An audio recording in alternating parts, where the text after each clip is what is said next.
Well, hello, everyone. I'm James Dobson, and you're listening to Family Talk, a listener-supported ministry. In fact, thank you so much for being part of that support for James Dobson Family Institute.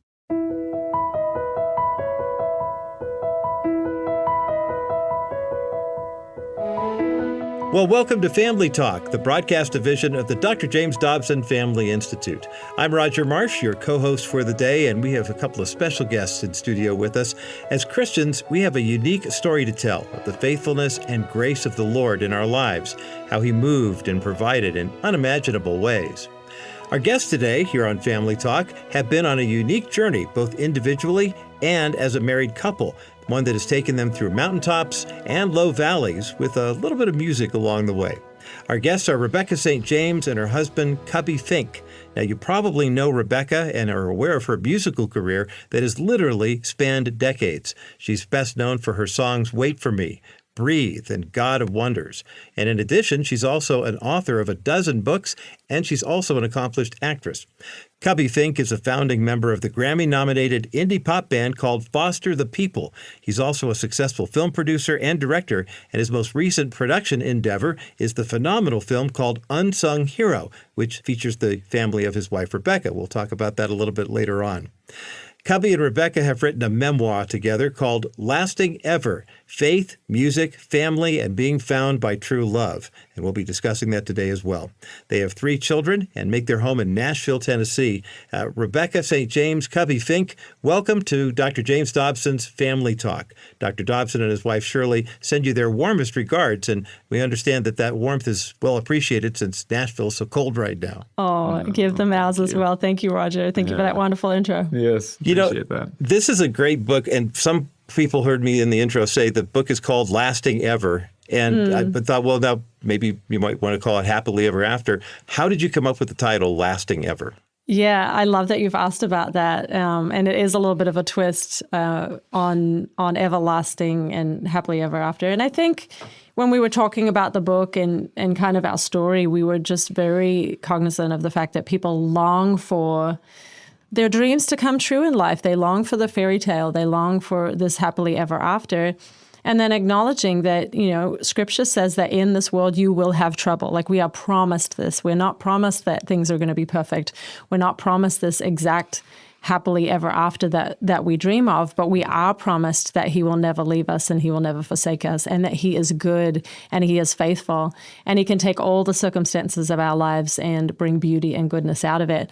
And so we really want to write a book that talked about the joy and the wonder and the loveliness of marriage and walking with Jesus, and also talked about the challenges that God then redeems and brings good from, and closer connection to Him and to each other in marriage and family life, and He can do that.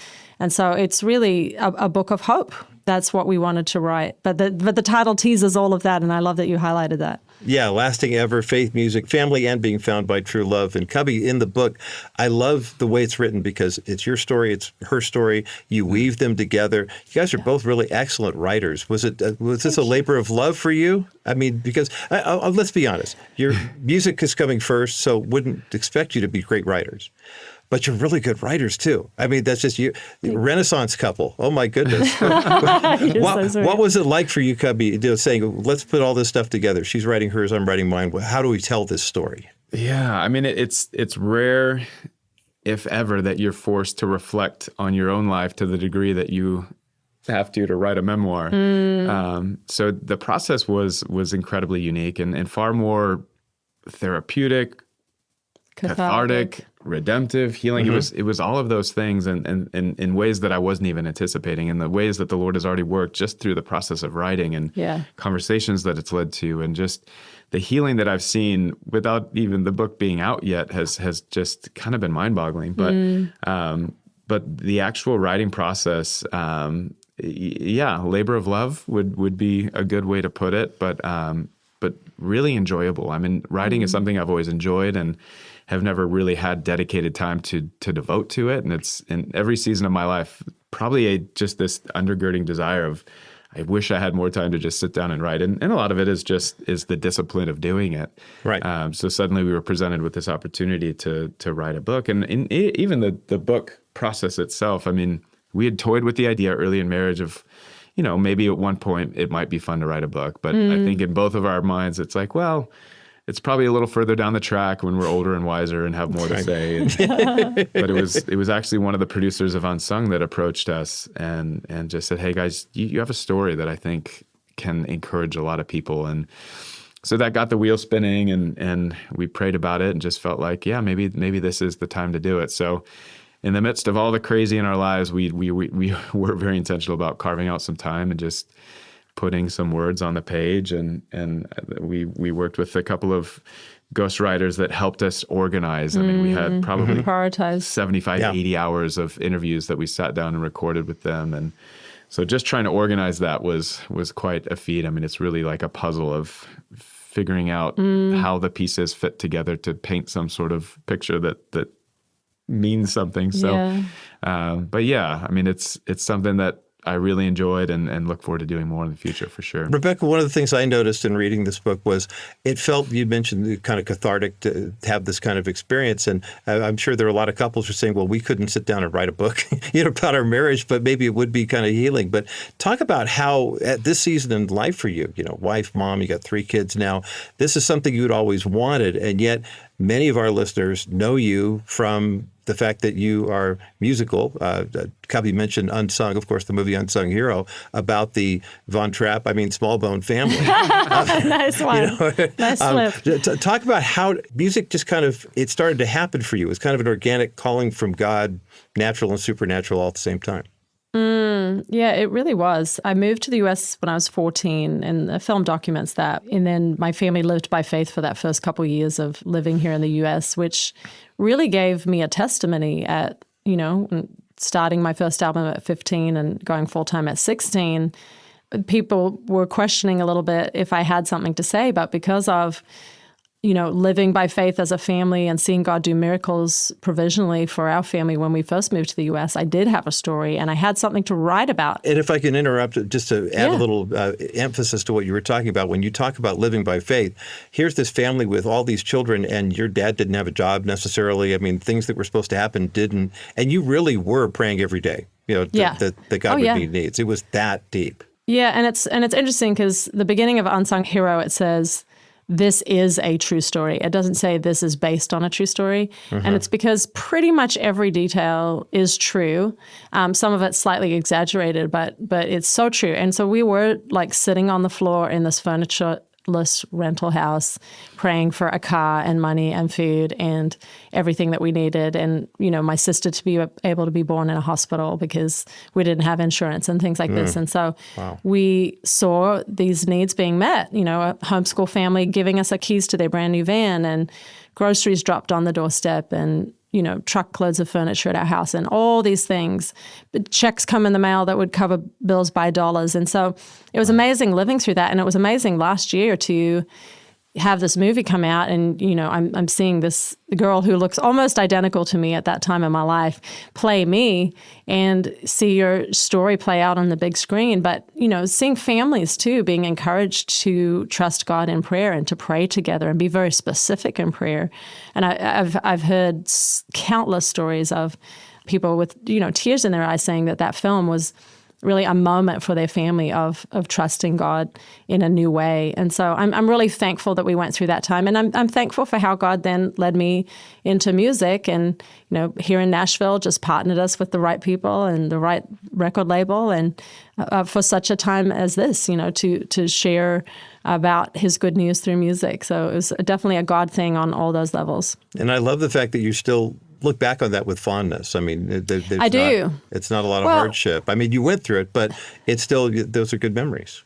They are good memories. And I think a lot of that is really because of how my parents handled it. Like now being a parent of 3 children, I'm amazed at how they were able to carry such a traumatic experience of being on the other side of the world with no family or friends to fall back on and really trusting God to the level that I don't remember feeling like my parents are scared.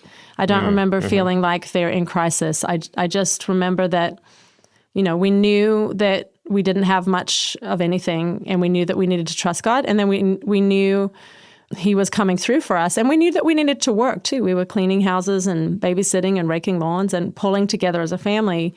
But there was a peace. There was a peace on our home that really speaks to the trust that my parents had in God that really still witnesses to me today. I love that. Rebecca St. James and her husband, Cubbie Fink, are the authors of the brand new book called Lasting Ever, which is just now out. Rebecca had such an unusual, to most of us, upbringing. Cubbie, the unusual part in your world starts with your name. Does your birth certificate actually say Cubbie Fink, or how did we give us the story of how Cubbie came into existence? Sadly, no, but it probably should, because the name originated at birth. Okay. I mean, a lot of people think it stems from Jacob, which is my real name, Jacob, Cubbie, but that's actually more of a coincidence than a reality, because the genesis of the name came from my father, who's got a knack for giving people nicknames that stick. Most of my friends growing up, most of the friends and most of his friends in his world all have lovingly received a nickname from him. And sure enough, I was introduced to the world and came out with a full head of hair, and my dad thought I looked like a bear cub when I was born. So he started calling me Cub, which turned into Cubbie, and it stuck. So it did. It's wonderful. Now, this is going to sound superficial, but Rebecca, when you guys first met, were you thinking, okay, this guy's great, but Cubbie? No, I remember being on the car ride over with two of his closest friends and having not met him, and we were all going over to an event in LA that he was at.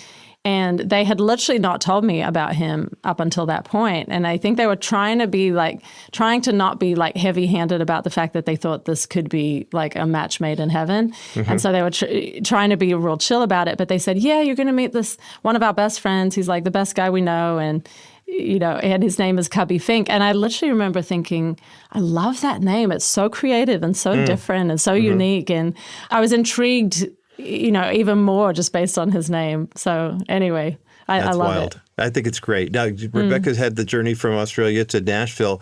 Cubbie, you had some international travel too that you talk about in the book Lasting Ever, that really kind of, there was a youth pastor who got you kind of on fire for the Lord, and then there was a trip outside the country that really kind of helped solidify some things for you. Talk about that mission trip. I mean, and what it was like to say, I'm going to go for a little while, and it turns out to be a lot longer than that. Yeah. I mean, it's quite a story that I dive in pretty deep on the details in the book, and that season of my life living overseas in South Africa on the mission field was so foundational to who I am today. And so much of the man I am is because of that season and what I saw God do, and just the faith growing things that I walked through, and just seeing miracles and revivals and all these things that were just undeniably orchestrated by the power of the Holy Spirit. So I walked away from that experience just radically changed, but also with such a beautiful foundation of faith. And it was a trip that I got involved with. I was volunteering at the youth group that I grew up in at the time. It was about a year after high school. I was focusing on music. We were in a band looking to move to LA to chase that whole thing. And then God kind of interjected himself by way of a guy that was sharing about this 2-week outreach to South Africa to the youth group. And after the service, I kind of just threw out a very passing comment with not much merit behind it, but basically was just like, yeah, I'd love to go to South Africa at some point. And he latched onto that. And by the time I came back to church the next week, I had 10 or 15 people saying, hey, I hear you going to South Africa. That's so exciting. I was like, oh, really? I didn't know I was going to go. And this just continued to happen to the point where it's like, okay, maybe God might be trying to nudge me in this direction. But it just felt weird because I had a heart for missions. I had a strong assumption that missions were in my future to some degree, but I always envisioned being, in some remote jungle or some war-torn nation in the Middle East. And South Africa always represented more of a surf trip to me than a mission trip. Right. And it just didn't seem to line up. But I just kept kind of feeling this prompt that I needed to go, and ended up agreeing to at least go to the training meetings with the team. And I show up, and the team of 45 people are like, oh, Cubbie, we've heard so much about you. We're so excited you're coming. And it just felt very weird. But at the end of the day, I didn't have the $3,000 some odd dollars to go on this trip. It's like, well, that's kind of going to be my moment to bow out when the money's due. And the day that the money's due comes, I present myself and say, sorry, I don't have the money. I can't go. And the bookkeeper's like, well, what do you mean? And she flips through the book and she says, no, your account is paid in full. We've already put a down payment on your plane ticket. Oh my gosh. So at that point, it's like, okay, God, I guess I'm going. Still with just this internal struggle of like, I didn't feel called to this. I feel forced into it. This all feels very weird. But then the Monday before we left on a Thursday. That Monday, we had our last training meeting session. And it was just a simple time of worship, a girl on an acoustic guitar.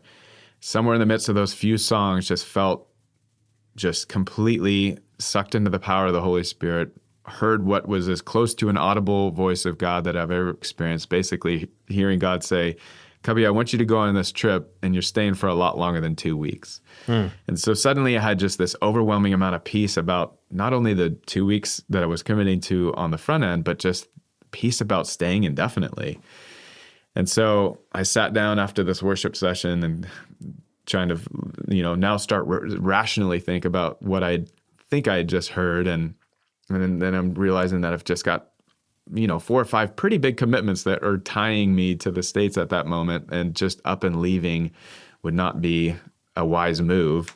So I was basically like, God, if that was you, you're going to have to handle these things. And one by one, I just saw God miraculously free me and release me from these things that I thought were tying me to the States, which culminated in the lead singer of my band at the time, the singer that we just signed a contract, and the singer that we were moving to LA. He said, buddy, we got to meet before you leave. So the morning that I was leaving, we sat down and got a burrito, and he's like, this doesn't make sense, but I sense the Lord calling me to lay down the band right now. And I was like, well, actually, that makes complete sense. Yes. Yeah. And I kind of filled him in what on the journey that I was on, which ultimately just released me to go and sow into my time in South Africa. For 2 years. For 2 years. Wow. Instead of 2 weeks. Yeah. Yeah. Life-changing. Huge career pivot. And, but that's another hallmark that both of you share, Cubbie and Rebecca. I mean, Rebecca, you had a season where things weren't quite adding up, and God called you to San Diego, which is not exactly mission country, but I mean, it was just it was kind of a radical pivot. Talk about what that season was like for you, and why you would say yes to that in the first place. Yeah, when I was probably about 30, 31, just sensed God moving me to California. There was some opportunities with acting that were on the table, and that I was passionate about. And so I moved out there with a friend who was a worship leader. And it was really because of that, and because of that big change and moving away from all my family in Nashville, that I ended up moving to LA and then meeting Cubbie. So sometimes these times in our lives where we're like, I need a change. And at that point, I was pretty burnt out too. I was dealing with vocal stress and you lost your voice at one point. Yeah. Struggling to sing, struggling to not have a panic attack while I'm on stage and singing. There was just a lot of burnout there that was affecting me. And then even in conversation, struggling to talk sometimes. So I needed a change of scenery. I needed this new season. And so I go to California, and then I look back now and I feel like if the pain hadn't gotten that bad, with my voice, with my burnout, I may not have moved to California, probably wouldn't have never met Cubbie. And this beautiful change of entering into this season that I'd been long waiting for, of marriage and family, may never have happened. So I'm just thankful that, sometimes we look at really hard experiences in life and we go, why? Why did that happen? Why was it so hard? And then you can look back and go, oh, God was moving me through the pain to this new, better season in my life. And I'm so thankful. And I'm sure that was a challenge for you. I don't want to put words in your mouth, Rebecca, but I mean, you at that point, with your contemporary Christian music career doing well, sold a couple million records, internationally known. And one of the things you were known for was being a musician and being kind of one of the spokespeople for the whole purity movement. I mean, in terms of, and I'm sure that was I love the way you describe it in the book. Talking about, hey, it's what I believed in. Sure, this made sense to me. And then looking back on it, I think both of you guys were very transparent in saying, maybe this might have led some people to think of God as a, in my paraphrase, evil, mean rule keeper, type of thing. But you stand by, your decision to take that role. And yet I'm sure there were some tough days where you're thinking, okay, God, I'm doing this the right way, and everybody's watching me do it the right way. Where's my guy?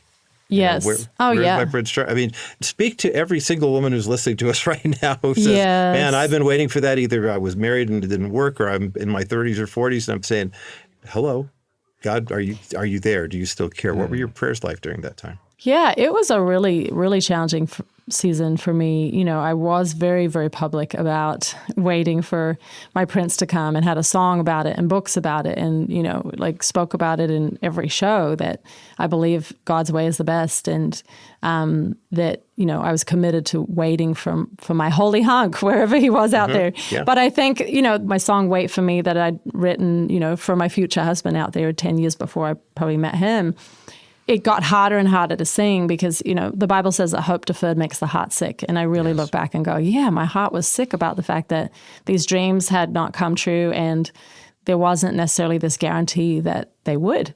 And so I remember just living in LA and being single still and just saying, Lord, I know you're good, and I know you're faithful, and I know that you will be with me even when things don't pan out exactly how I want. And it just helped me to honor you and trust you, even if, you know, this dream doesn't come true. So it was a laying down. It was a surrender. It was a, Lord, I want to just stay with this intimate relationship that you and I have, even if, you know, this dream doesn't come true. And so, and I do think that there was something about the surrender of that time and the kind of purity of my relationship with God, of like just going, I trust you. I want to honor you through all seasons of life, even the hardest of things. And I lay down this dream that I think really did free up, you know, the season that was to come. And, you know, because we can make an idol of marriage. We can make an idol of anything. And I think he wanted me to come to it in this open-handed way. And so I'm thankful for that part of the process now.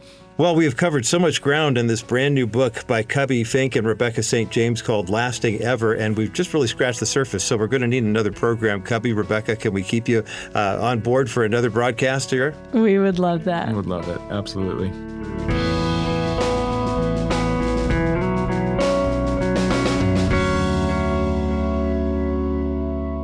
Well, today here on Dr. James Dobson's Family Talk, we've been featuring a conversation with Christian recording artists Rebecca St. James and Cubbie Fink. Like finding a missing puzzle piece, their love story reminds us that even our toughest seasons can be part of God's perfect plan to bring the right people into our lives at just the right time.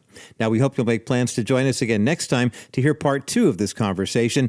And if you're interested in learning more about Rebecca and Cubbie's brand new book, it's called Lasting Ever: Faith, Music, Family, and Being Found by True Love, you'll find a link on our website at drjamesdobson.org/Family Talk. That's where you'll also find the audio for today's program. And if you've been encouraged by what you've heard today, we encourage you to reach out and share this audio with others who might need to hear this message of hope.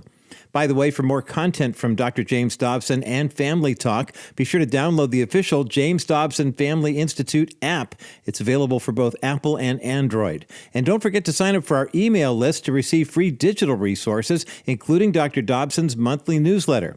Go to drjamesdobson.org and scroll down to the newsletter sign up toward the bottom of the homepage. Here at Family Talk, our mission is to help strengthen families through biblical truth. Whether you're facing challenges in your marriage, or looking for parenting guidance, or even seeking spiritual growth, we are here to walk alongside you with Christ-centered resources and support. But these daily broadcasts and all of our other many resources are only made possible through friends like you who believe in our mission to encourage and strengthen families. Your tax-deductible donation of any amount will help us continue to bring messages of biblical hope to those who need it most. Remember, you can make a secure donation online when you visit drjamesdobson.org. That's drjamesdobson.org. You can also reach us by phone when you call 877-732-6825. And if you'd like to send your donation through the U.S. mail, our ministry mailing address is Dr. James Dobson's Family Talk, P.O. Box 39,000, Colorado Springs, Colorado, the zip code 80949. Once again, that's Dr. James Dobson's Family Talk, or you can just address JDFI for short. P.O. Box 39,000, Colorado Springs, Colorado, 80949. Well, I'm Roger Marsh, inviting you to tune in again next time as we continue our conversation with Rebecca St. James and Cubbie Fink about their remarkable journey of faith and love. Till then, for Dr. Dobson and all of us here at JDFI, thanks so much for listening to Family Talk, the voice you trust for the family you love.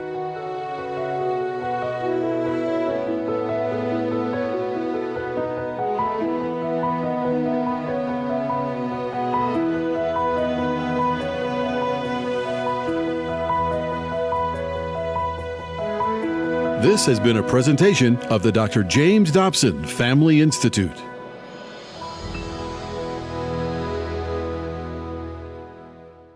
With today's Dr. Dobson Minute, here's Dr. James Dobson. Parents can begin introducing children to the wonderful world of music. Here's some ways of doing that. Record your child's primitive songs, then listen to them together on playback. You might even want to form a small rhythm band consisting of neighborhood children or cousins within the family. Give one of them a triangle, another 2 sandpaper blocks, and another a bell. Then get yourself a set of earplugs and let them bang and scratch to their heart's content.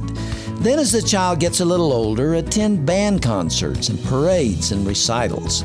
And finally, begin giving formal music lessons when the child appears emotionally and physically ready to learn.